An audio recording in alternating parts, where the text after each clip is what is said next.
Hey guys, what's up? Welcome back here to Intuitive Angling, and really appreciate you guys swinging by the channel, checking out today's video. Always very appreciative of that. Guys, today we're going to be sort of giving you an overview of the Kentucky Lake Toyota Series tournament I just got back from. And there's a couple different things I want to talk about here. I want to talk about LiveScope, I want to talk about Asian Carp, and I want to talk about the people of Kentucky a little bit. So we're going to get into that in today's video. Also guys, a big thank you out there for everybody that's been subscribing to Intuitive Angling here lately. Much appreciated. I'd like to invite everybody to hit that subscribe button. And also guys, please check out my Solar Bat link and my Tackle Warehouse link in the description of the video. If you guys need to order any tackle using that Tackle Warehouse link, it's a really good way to support the channel. And also you can get you guys some of those good Solar Bat sunglasses from the link in the description also. Much appreciated. Okay guys, just a wide-ranging conversation I want to have about my week there at Kentucky Lake. Toyota Series first tournament. We just got done with that. I finished 36th in the tournament, so you know, anytime you can get a check, you know, it's a successful tournament, especially since I was the only one there without LiveScope. There's a couple different things I want to talk about. Well, the first thing I want to notice is I sort of wanted to take a note here at the tournament about how many people, about the electronics people had on their boat. I think there was 160 anglers in the tournament, in the Toyota Series tournament.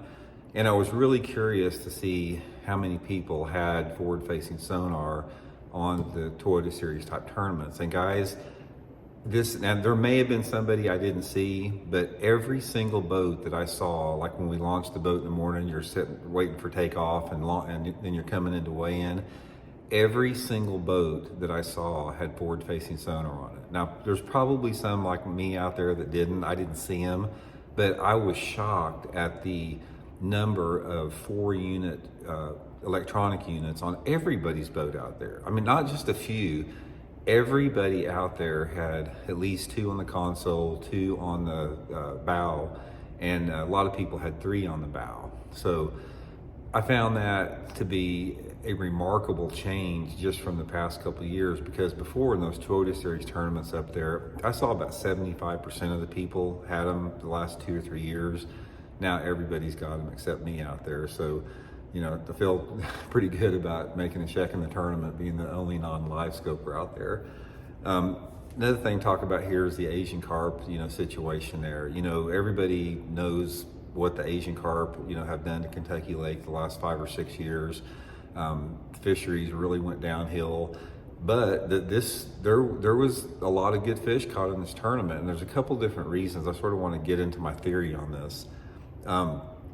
First of all, we're at March at Kentucky Lake, and any time that you're fishing in March or April, you're going to have the lake show out its best showing out there. It's always, those are the best 2 months of the year to fish. So I don't really judge a fishery by what is caught in March and April, simply because that's sort of an outlier of what the normal fishing is, the lake out there. But there was a lot of good fish in it. Now, here's the thing about the Asian Carp, guys. The place is still full of them.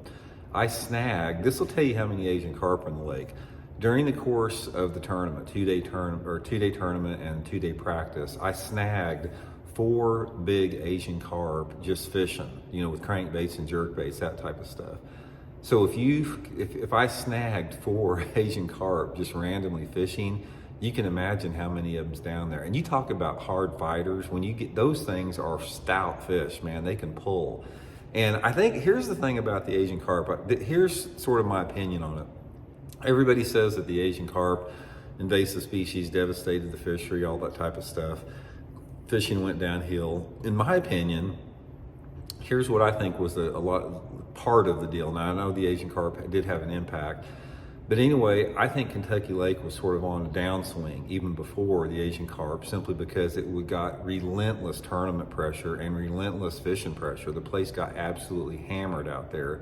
So I think that you noticed a precipitous decline in the fishing throughout, you know, the tournaments there, because Kentucky Lake, there's probably, in bass tournaments over the years, there's probably been more bass killed on Kentucky Lake in tournaments than any lake across the country. Because if you've ever went to a tournament at Kentucky Lake in May, June, and July during the post-spawn, there are so many big dead fish in tournaments. I remember I fished one of those FLW tournaments down there about 10 years ago, and there were giant coolers, like 10-foot long coolers, packed full of dead fish in there from that tournament. So I think that was probably the more of a factor than the Asian carp. The Asian carp, you know, it is a food source for fish and for anything else on the chain. Here's the thing I don't understand about the Asian carp, and I'm sure some people are doing this right now because I think they're making dog food out of it. Everybody that I've talked to says that have ever ate it says the Asian carp is a excellent eating fish out there, but I think it's got this stigma behind it because it's called a carp, and people equate carp with not being good to eat. But if you don't look at the head on an Asian carp, the rest of it looks like a salmon. It's a really, really beautiful fish out there. Excellent eating. It's like, think how many people we could feed across the world if we just harvest those Asian carp, flay them out, and, you know, have fish to sell. I mean, talk about an unlimited resource. I don't really understand why somebody hadn't capitalized on that. I don't know. There must be some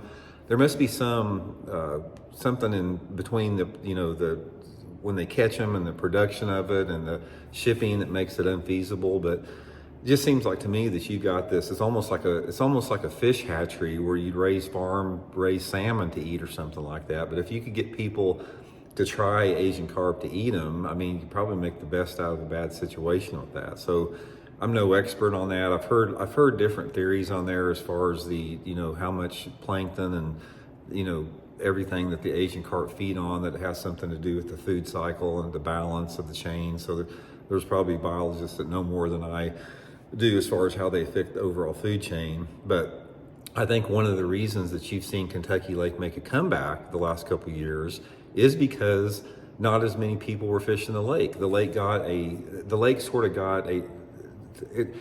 known as the fishing suck in there because of the Asian carp. So I think less people started fishing Kentucky Lake. They had far fewer tournaments. And I think that reduction in the amount of fishing pressure and the amount of tournaments on Kentucky Lake is responsible for the little bit of bounce back that you're seeing in the weights right now. But until you start getting, you know, past April and March and April, you can't really get a good feel for that.